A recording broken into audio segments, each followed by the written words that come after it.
Great day everyone! So welcome back sa ating tutorials. So our topic is Grade 7 Mathematics, Quarter 1, Week 4, Problem Solving Involving Percentage Increase. This is still under Matatag curriculum. At the end of the lesson, the learners will be able to solve problems involving percentage increase.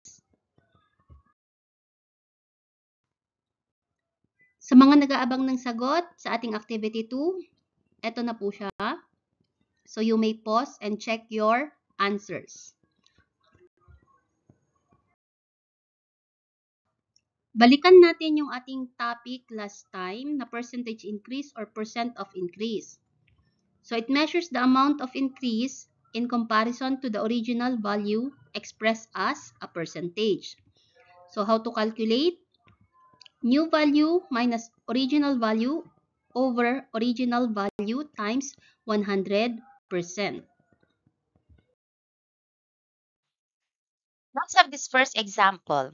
So in 2023, a school recorded a total of 900 enrollees, while in 2024, the total enrollees is 1,550. What is the percentage increase in the school's enrollment? So let us pick all the necessary details that we need in solving. So we have here original value, which is equal to 900. The new value, which is equal to 1,550, and we are looking for the percentage increase. Okay, so remember this OV and V and PI. So let us now solve. So what we need here is the formula PI equals NV minus OB all over OV times 100%. So replacing the values here, we have now 1,550 minus 900 all over 900 times 100%. So subtracting 1,550 minus 900, we have 650. Still over 900 times 100%. So let us simplify this part. Okay, so you just, instead of dividing 650 by 900, we can also make use of this 100 here, divide by 900. So let us just take off these two zeros so that what will remain here is only 650 over 9. So let's do the calculation. We have 650 divided by 9. Now 65 divided by 9 is 7. 7 times 9 is 63. Then let us subtract. So 65 minus 63 is 2. Now let us bring down 0.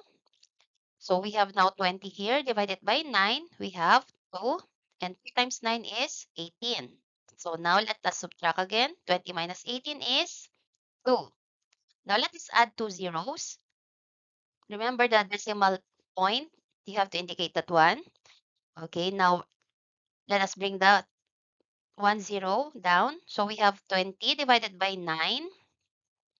That is now 2. And remember also to indicate this decimal point. Okay, so 2 times 9 is 18.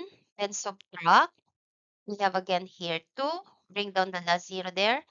20 divided by 9 is 2. 2 times 9 is 18. So we have again 2 there. But let us just stop here to decimal place values so that our answer here now will be 72.22%.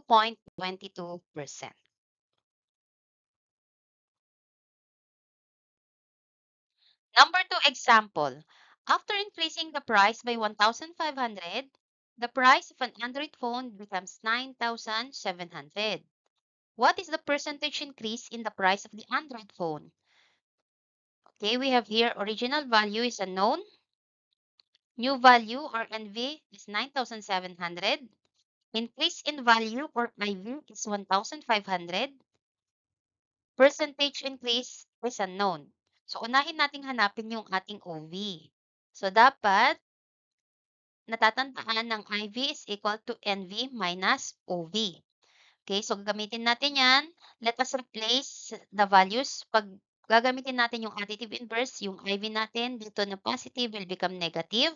And then yung OV natin dito na naka-negative will become positive kapag lalagay sa kabila. Sa madaling sabi, OV now is equal to NV minus IV.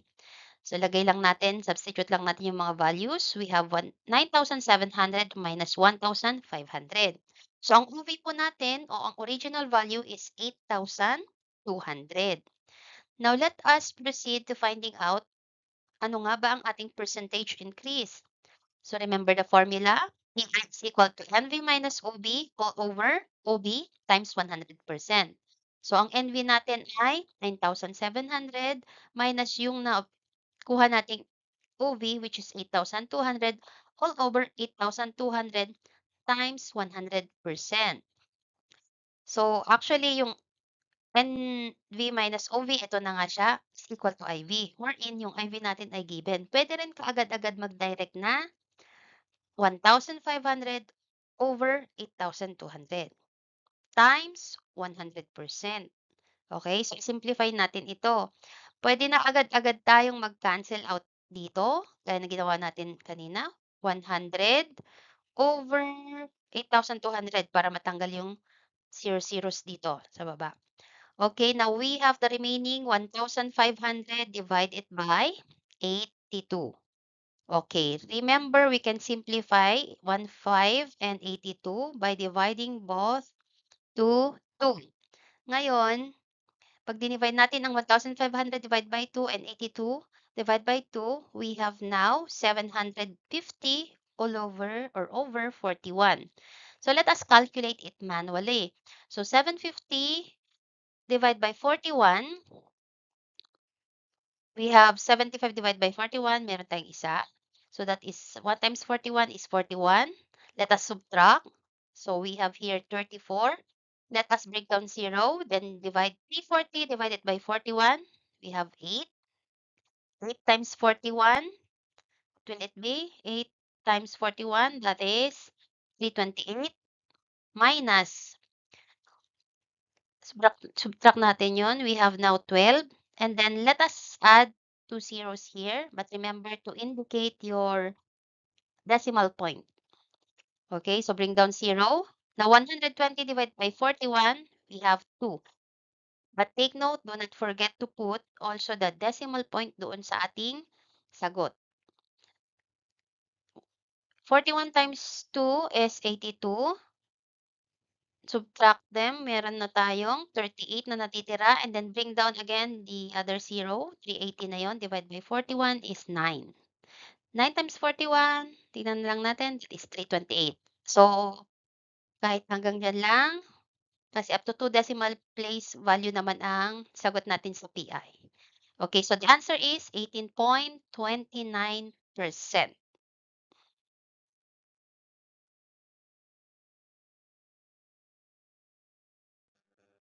Number 3 example. Brian Rex recorded a score of 72 in his first quiz attempt and 81 in the second attempt. What is the percentage increase in his scores?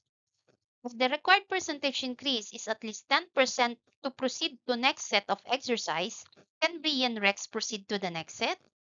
Okay, so let's have the following. Original value or OB is 72. New value or NV is 81. And we are looking for the percentage increase. So for the solution, we need PI equals NV minus OV all over OV times 100%. So let us replace the values by the given. NV is 81, OV is 72. So 81 minus 72 all over 72 times 100%. Subtracting 81 and 72, we have now 9 over 72 times 100%. So if you can notice, 9 and 72 are multiples of 9. So we can reduce this 9 over 72 by dividing both by 9. So what will remain here will be 1 over 8. So multiplying further, 1 times 100 is 100 over 8. Now let us calculate it manually. So we have here 100 divided by 8. So 10 divided by 8 is 1. 1 times 8 is 8. Subtract them. Meron na tayong naiwan na 2. 2 times 8 is, bring down 0 muna. Then 20 divided by 8 is 2. 2 times 8 is 16. Then we subtract. we have a remaining 4. Now let us add 0.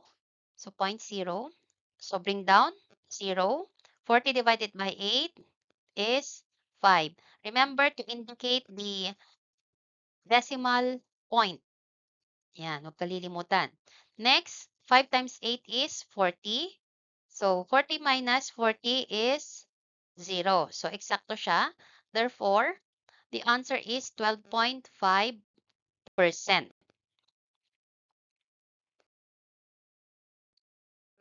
Now it's your turn. So we have here the activity 3.